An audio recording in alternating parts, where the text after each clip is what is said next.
Hey everyone, this is Daniel Oliver from Nothing More, and you're watching CMS TV. And welcome to the show, my friend. How are you? I'm good. How are you guys? Man, time has changed, huh? Like, looking at that video, I'm looking at a baby in that video, and now look. I'm still a baby. I just have a little facial fur going. I was going to say, I thought we had the wrong guest for a minute. Yeah, it's been 22 years since we filmed that, so definitely Right looking on. a little bit different since then. Right on. Dude, I got to ask, before we even get into music or anything, how long did it take to grow the beard? Let's see. I think I started growing it in 2020 when I was pretty much grounded here at home. Right. And I've trimmed it back maybe 2 or 3 times since then. Okay.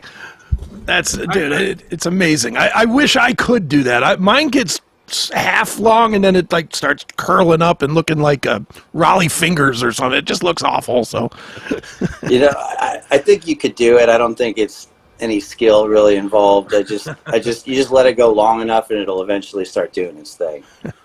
I apologize for you walking into the political fire that we were started off with today. So No worries. I'm with you, man. I'm with you 100%. It's a different world than it was even 20 years ago when that song came out. I was a rock DJ back then, so I was playing the shit out of that tune on a day-to-day basis here at the station here in Cleveland. And then nice. I got into political talk radio, and so I've kind of gone that spectrum of being fun, wanting to do the drugs, and at the bottom of that bottle to wondering what the fuck is going to happen next year in this country that we live in. Dude, I'm right there with you. I'm unvaxxed and proud, and I took a lot of flack in 2021 myself because we refused to play any shows that required the vaccine to enter a venue. Yeah, and so I'm right there with you, man. I almost lost my job because of that thing. I mean, it was one hell of a time. Better than losing your health, on so many different potential levels. It was a year later that I lost my leg, so I did lose that too. But that's a different story altogether. Sounds like it. Well, dude, let's dig into Smile Empty Soul, man. You're obviously back, man, or not? I guess not back. You guys really never went anywhere, but You have this great new single, Savior, that's out there. I'm assuming that it's leading to more. Tell us where you're at and what's going on with Smile Empty Soul. Yeah, I mean, we never went anywhere. The last 21 years we've been releasing music and touring nonstop, other than 2020, of course. Sure. But, we just released the new single, Savior. We have an EP coming out at the end of the year. We're going to be releasing basically one song every 6 weeks or so leading up to that. And we're just pretty much doing our thing like we always do. Now, how has it changed, though, back when that tune came out up till now? Obviously, the industry has changed, but rock music has changed a lot, in my opinion. What do you think? Oh, it's a different reality altogether. There's not even an element of it that's the same, so it's been quite a ride, quite a journey, doing this for this long and rolling with the punches and adjusting to the world that is rock music. I mean, like you said, rock music itself fell off a cliff. I mean, it's never been less popular than it is now. Why is that? And I mean, that's, I guess, up for debate, but it's pretty shitty. That's kind of what I was going to say, is that there's not bands like you out there as much anymore. And a lot of the good bands are overseas, they do well, but it's a lot of pussy rock music around, in my opinion, anyways, and not like it was back in the day. Well, I mean, I think that the corporate takeover of radio and venues, it didn't help, and I mean, if you look at, going back to tying this all back to the 2020, 2021 era, most rock bands in that era were like, pushing the vaccine and wearing masks and government control and, you know, just the complete opposite of what rock music is supposed to be about. You know, the punk rock is gone, and you've got corporate pussies just basically sucking the teat. Right. And, you know, I mean, what is that? Who wants that, you know? Right. Dude, how hard has it been since COVID for you guys? Because, you know, you were very vocal about, I'm not getting vaxxed to go out and play shows. I mean, you guys were very vocal about that. Yeah. And with that, at the time, like, I'll relate it to a business that I own. I own an arcade. And the social media just murdered me because we would not enforce. We said point blank, we're not enforcing masks. We're just not doing it. Right. You want to come in, come in. You don't want to come in, don't come in. That was our stance. And I mean, I can't tell you how many Coronacades and you're going to murder everybody in our town with this. And I mean, I just got crushed on this stuff for months. How a lot of bands, and I, you know, I know a lot of bands caved. A lot of bands that didn't cave, that held the line, they held the line, but they weren't public about it. Enough of them that didn't get vaxxed also stayed real quiet. You guys didn't. How hard was it to keep getting gigs and find promoters that weren't going to shit on you for taking a stand? I mean, it wasn't it wasn't difficult to find gigs. We only had to cancel a small handful of shows that year. I think there ended up being a couple venues that we canceled on that, you know, communicated to my booking agent that they weren't interested in having us back because of our stance on that. And I just couldn't care less. I mean, right. You know, shove it, dude. It's you know, I got no problem with, people taking that vaccine if they wanted it. But my issue is freedom. You know, it's a right. bigger issue than just that particular vaccine.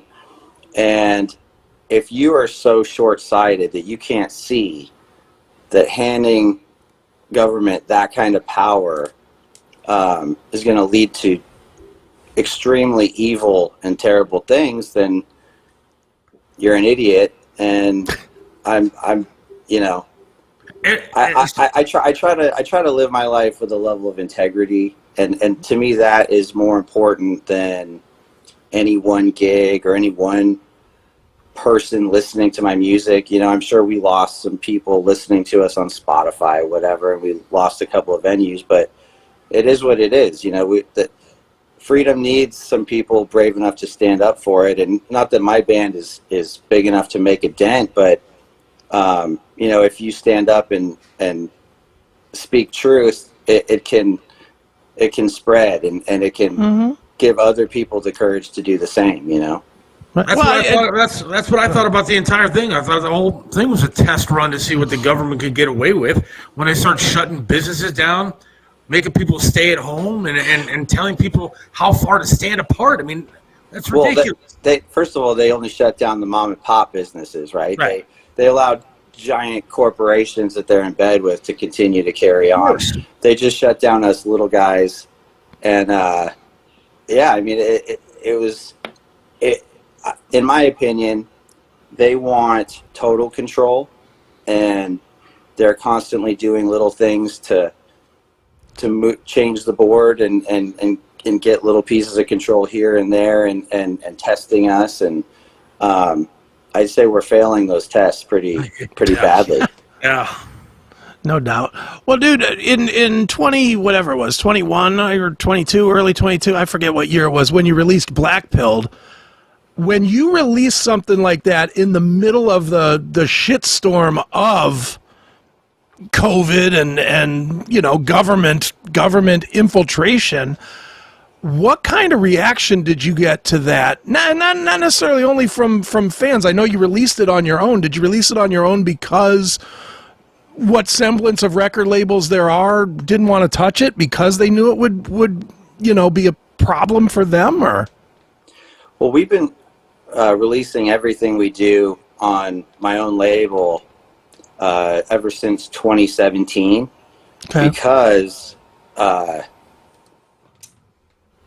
record labels, they want to control. They're not going to push. They're not going to push something that isn't a controlled asset. The bigger the artist is, the more that artist does whatever the label wants them to do, in my personal opinion.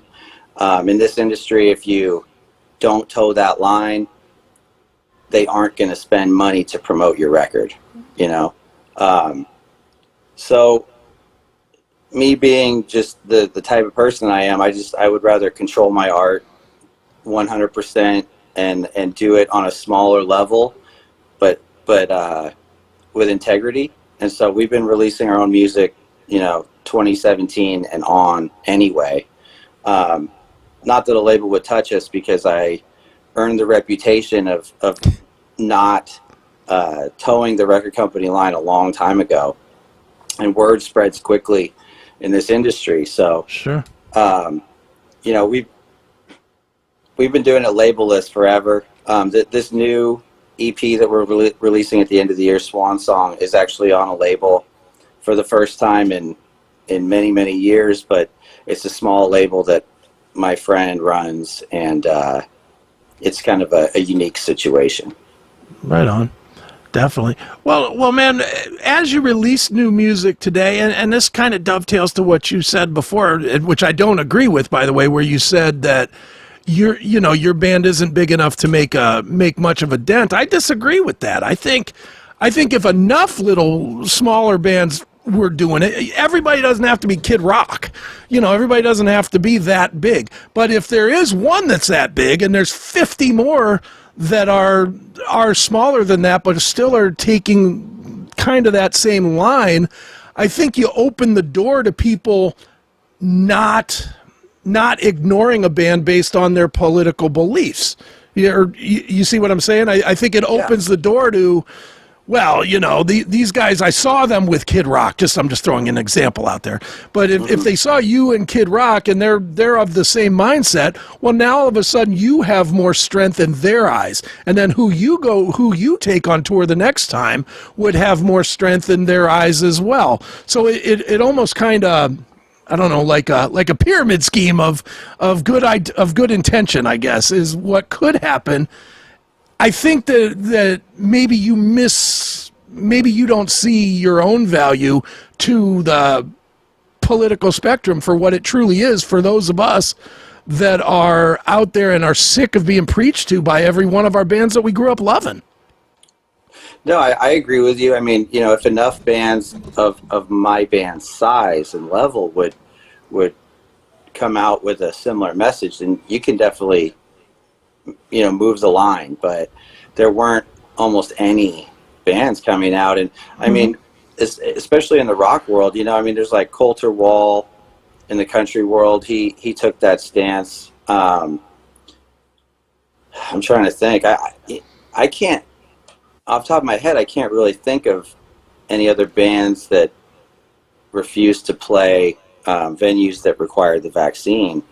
And like you said, I know a lot of bands that behind the scenes wouldn't take the vaccine and didn't want to be a part of any of that, but were too afraid to say anything because of the public backlash.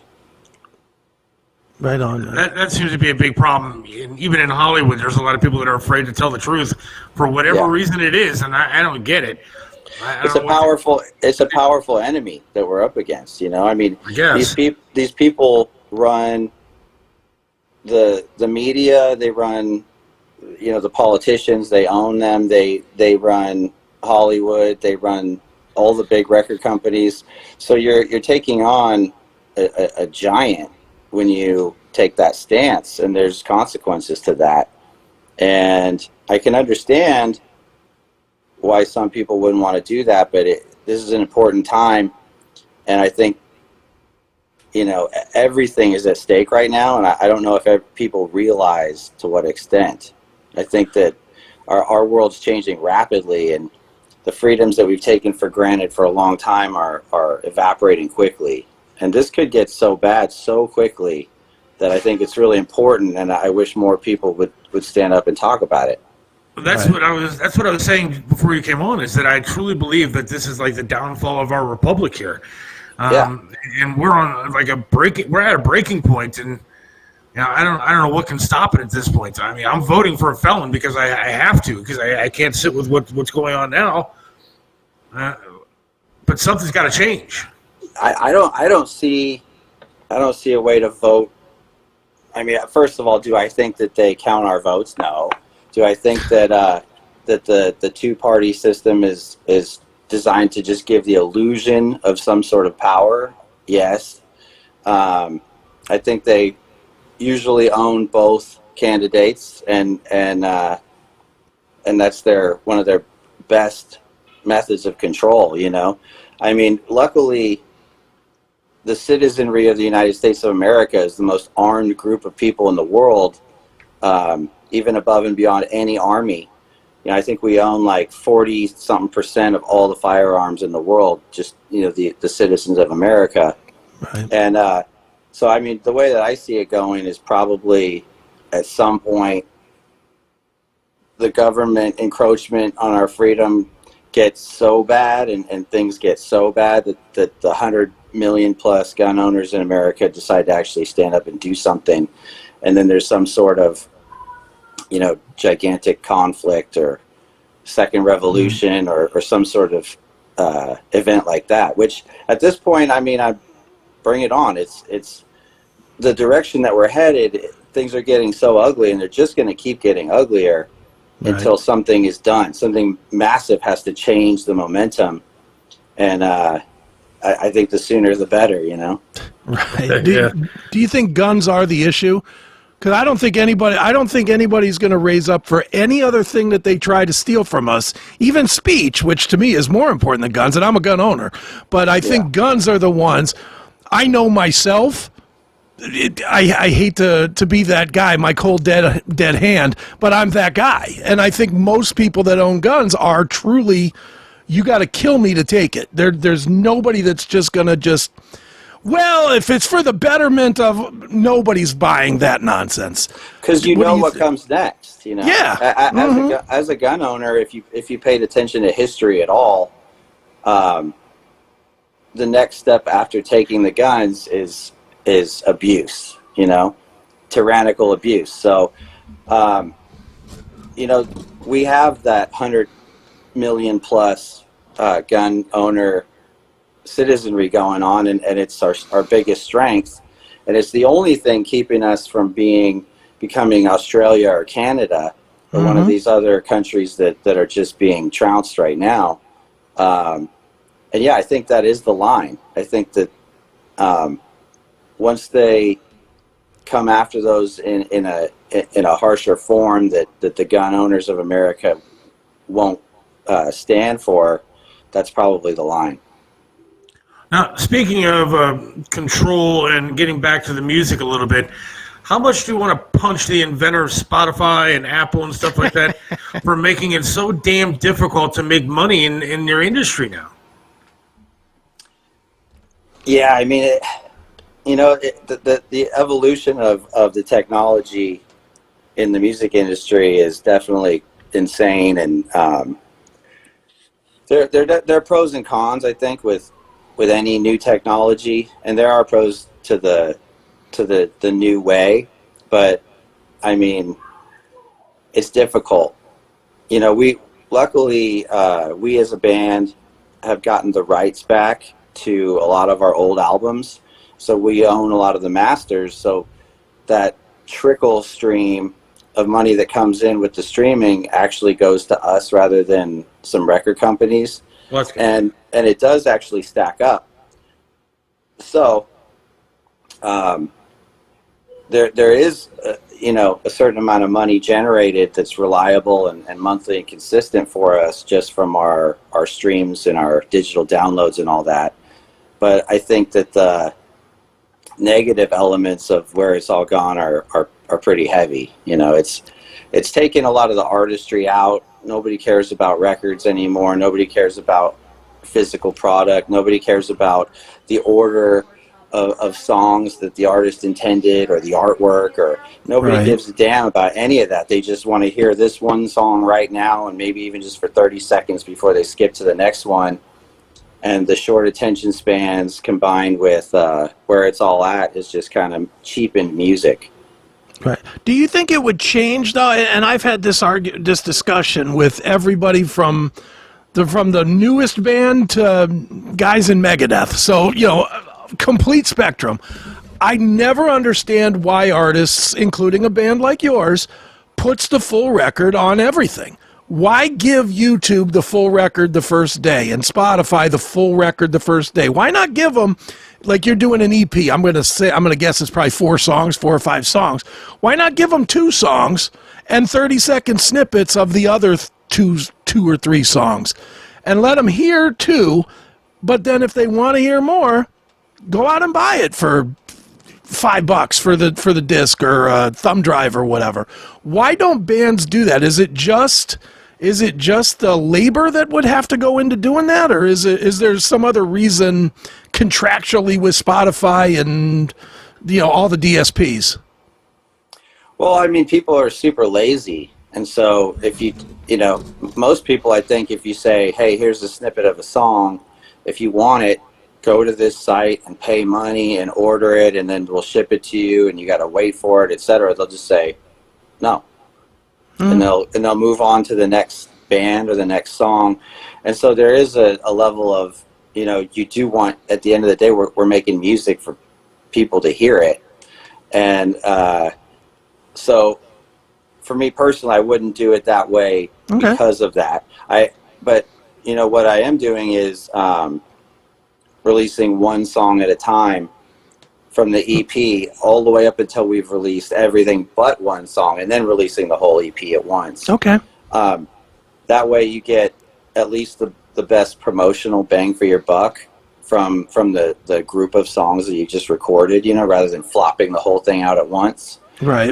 And then we do obviously offer, like physical CDs still that, we sign, and physical vinyls that we sign for the real diehard fans or the fans that collect, physical music in one form or another. So, at the end of the day, we do want to reach people, and we do want our music to be accessible. It's just finding what works for your particular band, All right, people wanted me to ask the question because I generally ask this, but what's the touring situation like these days compared to what it was like 22 years ago when you put out the hit? That hit, anyways.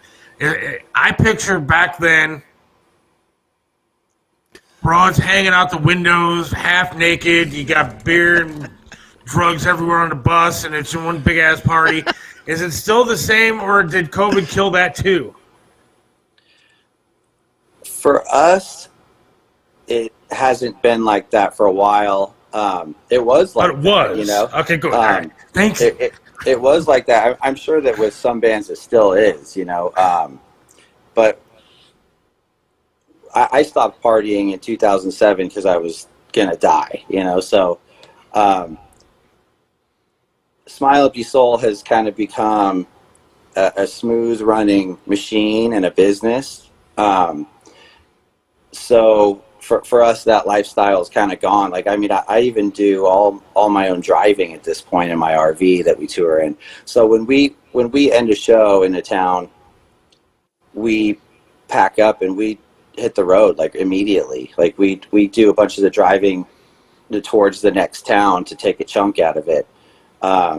So we're very much business at this point in time, but we had our days, we definitely experienced that too.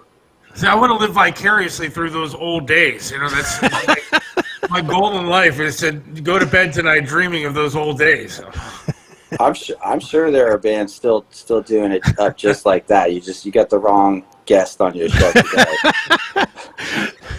Dude, is this becoming, doing it just the way you're doing it, where it becomes a a self-running machine. Is this the way that it's becoming for bands, both bands that have had some success, but also for the new bands that they have to do it that way? Because and I'll just throw one example that I know does it exactly the same way is Nonpoint.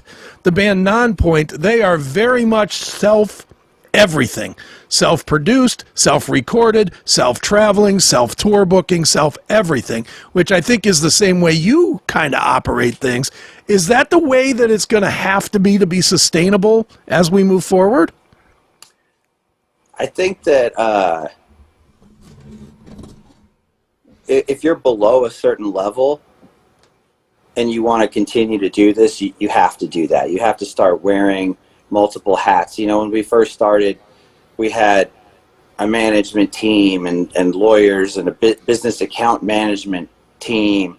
And, our crew on the road was, a sound guy, a monitor guy, a guitar tech, a drum tech, a merch person, a driver. You start having a crew that's like 3 times the size of the band, and, a tour bus that's costing you $1,000 a day. And, it's hard to sustain that over long periods of time. You have to be massive to do that. So especially in the rock world, there's only a few bands that have been able to continually do that for decades and decades. And, if you're Nonpoint or us or so many other bands, you want to continue to do this, there's still money in it, but you got to start wearing multiple hats. You got to figure out how to push these unnecessary people out and figure out how to do those things on your own. And so, and also, like you said, that the bands starting out these days, labels nowadays, they don't want to touch you unless you're already doing it on your own successfully.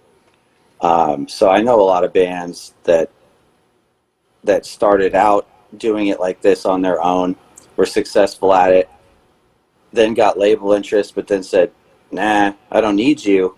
We're already doing it like this on our own, and they roll like that. So I think Dirty Honey. I don't know those guys, but I believe it. Yeah, they're still. I mean, they're successful as can be, and they do not have a label, and they do everything by themselves. Yeah, and good on them for doing it. I mean, that's seemingly the way. Absolutely. I just got tattooed recently by the bass player from Blacktop Mojo, and they're the same way. And I definitely told them, don't sign a record deal unless they're coming to you with guaranteed X amount of dollars in promotion, and this way and that way, and some in your pocket. And because a label is just a bank account, and if they're not going to bring the thunder with the checkbook, then there's why relinquish control to them? See, I need you guys to keep playing music and keep putting out good shit, because I saw an article today where Taylor Swift is now one of the top 10 guitar players in music today. And I wanted to punch the computer screen because I can't take this anymore. So you guys got to keep playing music and keep putting out good shit. You got my word, man. Very good, man. Well, dude, I figure what we'll do is we'll wrap this one up by playing the new song. We'll play a piece of the new song, Savior. Before we play it, where should we tell people to go to keep up with you guys and buy merch? Don't just stream it. I know that's easy, but don't just stream it. Buy some merch, tour dates, all that stuff. The best places to follow us are the standard Facebook, Instagram. We've got official Smile Empty Soul pages on there, and then I've got Sean Danielsen pages on there. We post everything that we're doing, whether it's tour dates or new music releases, whatever. And when you stream us, even on Spotify or any of those places, those platforms, like I said before, it actually does benefit us because of how we've managed to regain control of a lot of our masters. So we appreciate support in any fashion. If you want physical merch, we go through a company called Control Industry.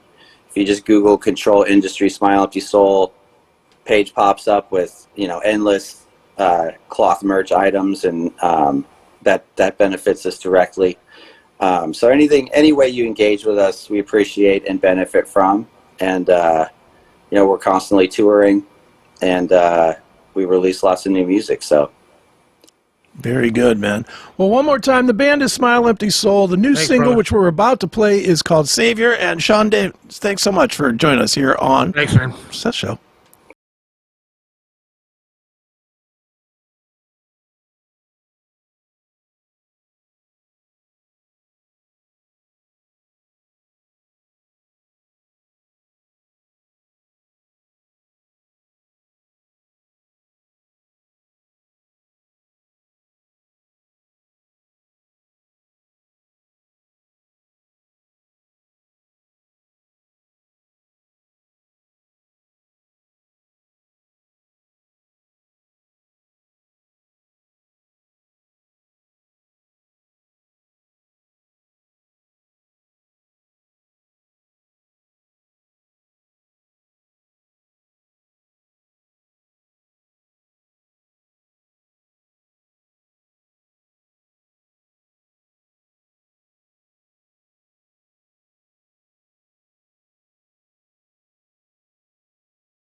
Experience the Seth Williams Show, but if you want all the content, you need to join us on Minds. Get all the live episodes of the show every Monday and Wednesday from 4 to 5:30 p.m. Get the special bonus footage every Wednesday from 5:30 to 6 p.m. Get bonus content from Seth and Chris as it's produced. It's only $4.99 per month, so don't wait. Sign up today. Visit us at www.minds.com/Seth Williams Show.